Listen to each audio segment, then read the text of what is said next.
ઉમરેઠ ખાતે કોંગ્રેસનું શક્તિ પ્રદર્શન જીત સંકલ્પ સંમેલનમાં જનસાગર ઉમટ્યો। ઉમરેઠ શહેરના નાસિકવાડા હોલ ખાતે કોંગ્રેસ પક્ષ દ્વારા ભવ્ય જીત સંકલ્પ સંમેલનનું આયોજન કરવામાં આવ્યું હતું।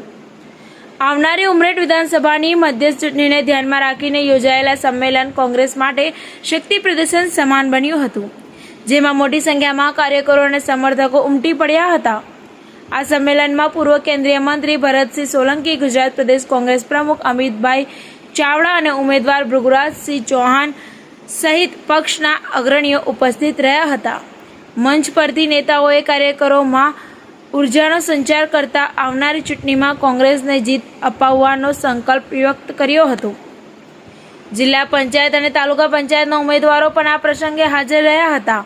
તેમના સંબોધનમાં વિકાસના મુદ્દાઓને પ્રાથમિકતા આપવાની સાથે લોકોની સમસ્યાઓનું નિરાકરણ લાવવાની પ્રતિબદ્ધતા વ્યક્ત કરવામાં આવી હતી।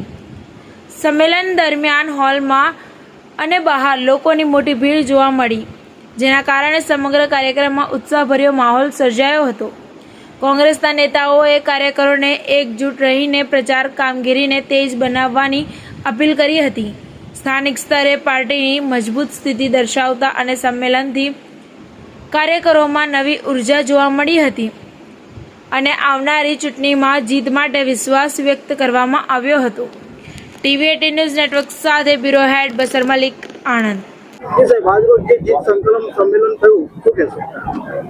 ઉમરેઠ વિધાનસભાની પેટા ચૂંટણીના ચૂંટણી પ્રચારનો અંતિમ તબક્કો ચાલી રહ્યો છે અને આખા ઉમરેઠ વિધાનસભાના આજે હજારોની સંખ્યામાં કોંગ્રેસના કાર્યકરો, આગેવાનો અને પ્રજાજનો ભેગા મળીને જીતનો સંકલ્પ વ્યક્ત કરી રહ્યા છે।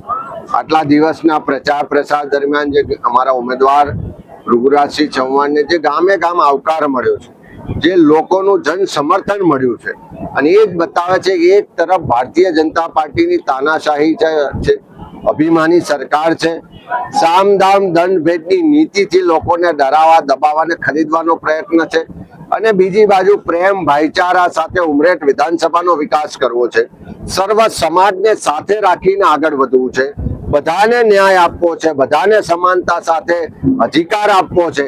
એ વાત, વિચાર અને ભારતીય જનતા પાર્ટીની ડબલ એન્જિન સરકાર હોવા છતાં ઉમરેઠ વિધાનસભાના લોકો જે વિકાસથી વંચિત છે, જે વિકાસના કામો વર્ષોથી પેન્ડિંગ છે, એને લઈને લોકો વચ્ચે જ્યારે ગયા, લોકોએ ખૂબ આવકાર આપ્યો છે, સમર્થન આપ્યું છે, અને અત્યારે જે હજારોની સંખ્યામાં જનમેદની જોઈ શકો છો, બધાનો વિશ્વાસ અને ઉત્સાહ જોઈ શકો છો।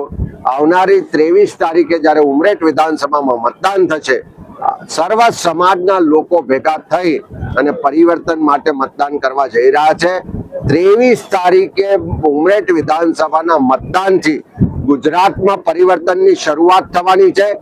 26 તારીખે તાલુકા પંચાયત, જિલ્લા પંચાયત, નગરપાલિકા, મહાનગરપાલિકામાં પણ પરિવર્તન માટે મતદાન થવાનું છે, અને 2027માં જે ગુજરાતમાં પરિવર્તન થવાનું એનો શંખનાદ આ ઉમરેઠ વિધાનસભાની પેટા ચૂંટણીથી લોકોએ કરી દીધો છે।